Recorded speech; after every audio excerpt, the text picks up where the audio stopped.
వెజిటేరియన్‌లో pure అసలు సిసలు ఎక్కువ fibre ఎందులో దొరుకుద్ది అంటే నల్ల శనగల్లో గ్రీన్ పీస్‌లో పచ్చి బఠానీలు ఉంటాయి గదా! ఆటిల్లో అని అంటారు. సో, ఆ నల్ల శనగలతో కర్రీ చేస్తే అలా ఉంటది. శనగల కర్రీ మీకు తెలియంది కాదు. చోలే భటూరాలలో చోలే కర్రీ ఉంటది.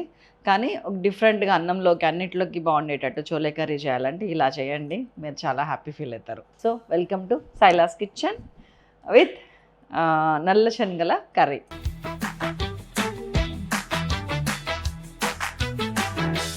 ఇంగ్రీడియంట్స్ ఒక్కసారి చూద్దాం. శనగలు నానబెట్టినవి, ఫ్రైడ్ ఆనియన్స్, టమాటోస్, అల్లం వెల్లుల్లి పేస్ట్, కరివేపాకు, ఆవాలు, జీలకర్ర, ఉల్లిగడ్డ, పచ్చిమిరపకాయలు, ఉప్పు, పసుపు, కారం, పెరుగు, ధనియాల పొడి, గరం మసాలా, నూనె, మంచి నూనె, ఆయిల్ వేసేస్తున్నాను. ఒక 2 టేబుల్ స్పూన్స్, ఇంకెక్కువ కూడా వేయచ్చు, ఇది కర్రీలో బాగుంటుంది. కొంచెం హై ఫ్లేమ్. ఆవాలు ఒక 1/2 టీ స్పూను, జీలకర్ర ఒక 1/2 టీ స్పూన్. కాగమ్మ, ఆయిలమ్మ, అవి చిటపట అనాలమ్మ. కరివేపాకు, మెంతికూర ఒక కట్ట, చిన్న మెంతికూర ఒక కట్ట. మెంతికూర మీ దగ్గర లేకపోతే కస్తూరి మేతి కూడా వాడచ్చు. కొంచెం ఫ్రై అవనిద్దాం లైట్గా. శనగలు ఇంకా ఏమేమి చేయొచ్చండి, శనగలు దోశ చేయొచ్చు, శనగలు గుగ్గిళ్ళు అని మనం చేస్తాం కదా, అది అసలు చాలా మంచిది. శనగలతోని ఒక అద్భుతమైన ఆల్ వెజిటబుల్స్ కలిసి ఒకటి చేసాం మనం సైలాస్ కిచెన్లోనే, అది కూడా చాలా బాగుంటుంది. చూడండి, మీరు సైలాస్ కిచెన్ శనగలు అని కొట్టండి, కనీసం 3-4 రెసిపీస్ ఉంటాయి ఇది కాకుండా. చెక్ చేయండి. ఒకటే ఒక ఆనియన్ చిన్నది, కొంచెం వేగనిద్దాం. అది కూడా మీడియం సైజ్ టమాటోస్ 3. ఇప్పుడు వస్తుంది మెంతికూర స్మెల్. సిమ్ చేస్తున్నాను. అల్లం వెల్లుల్లి పేస్ట్ 1.5 టీ స్పూన్. మీకు ఇంకా కొంచెం పులుపు కావాలనుకుంటే ఇంకొక టమాటా కూడా వేసుకోవచ్చు. నేను ఇది గ్రేవీ టేస్ట్ రావాలని చెప్పి టమాటా తగ్గించాను ఒకటి. పచ్చిమిరపకాయలు ఒక 3-4. ఇప్పుడు వేస్తున్నా ఉప్పు, టమాటా అది మగ్గటానికి. 1.5 టీ స్పూన్ ఉప్పు, 1/2 టీ స్పూన్ పసుపు.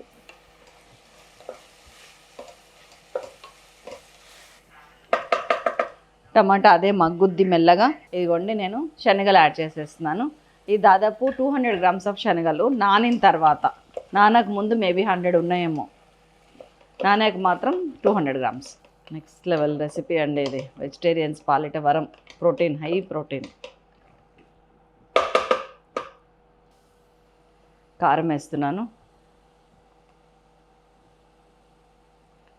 2 టీ స్పూన్స్, 2.5. ధనియాల పొడి 1/4 teaspoon. Garam masala 1/2 teaspoon. అన్నీ కలిపిన తర్వాత టేబుల్ స్పూన్ ఇది 1, 2 టేబుల్ స్పూన్స్ గట్టి పెరుగు. పుల్లగా ఉన్నా లేకున్నా పర్వాలేదు. నీళ్ళు పోసే ముందు ఒక్కసారి 2 నిమిషాలు మూత పెడదాం. మూత పెట్టాక ఒక సీక్రెట్ వేస్తా. ఫ్రైడ్ ఆనియన్స్ దాదాపు ఒక 200 గ్రామ్స్ ఆనియన్స్ ఫ్రై చేస్తే మీకు అంత అవుతుంది, 50 గ్రామ్స్ అవుతుంది. ఫ్రైడ్ ఆనియన్స్ వేసేసిన, అందుకే స్టార్టింగ్లో ఉల్లిగడ్డ వేయలేదు. వాటర్ పోసేస్తున్నాను. మనకి కావాల్సిన కన్సిస్టెన్సీ, కుర్మాకి కావాల్సిన కన్సిస్టెన్సీని బట్టి వాటర్ పోసుకోండి. ఇలా ఉంటే చాలు. 2-3 విజిల్స్ మీడియం ఫ్లేమ్ మీద. Medium flame 3. తేడా మంచిగా దగ్గర పడింది, చూసారా? అంతేనండి. కలిపామా? ఒకసారి ఉప్పు చెక్ చేస్తాను.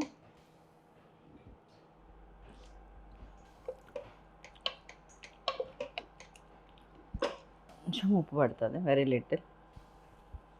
కొత్తిమీర వేసేస్తున్నాను. కట్ ఐటమే. సూపర్ డూపర్ శనగల కూర్మా, కర్రీ, చోలే అన్నీ రెడీ. చాలా టేస్టీగా ఉంటుందండి ఇది. జస్ట్ మీరు చేయటమే ఆలస్యం. ఒక్కసారి ఇంట్లో ఫ్రైడ్ ఆనియన్స్ ఉన్నాయంటే చెక్ చేసుకొని వండేయండి. అందరూ ఇష్టంగా తింటారు. పిల్లలకి ఇప్పటి నుంచే మంచి ప్రోటీన్ అలవాటు చేయటం మనకు అలవాటు అవుద్ది, వాళ్ళకి అలవాటు చేయటం. కొత్తగా వింటున్నాం ఇవన్నీ, protein, fibre. Carbs, calories, metabolism. కానీ అవసరం అంటున్నారు కదా డాక్టర్లు అందరూ. That's all. మరొక అద్భుతమైన రెసిపీతో మళ్ళీ కలుస్తాను. అంతవరకు సెలవు. నమస్తే.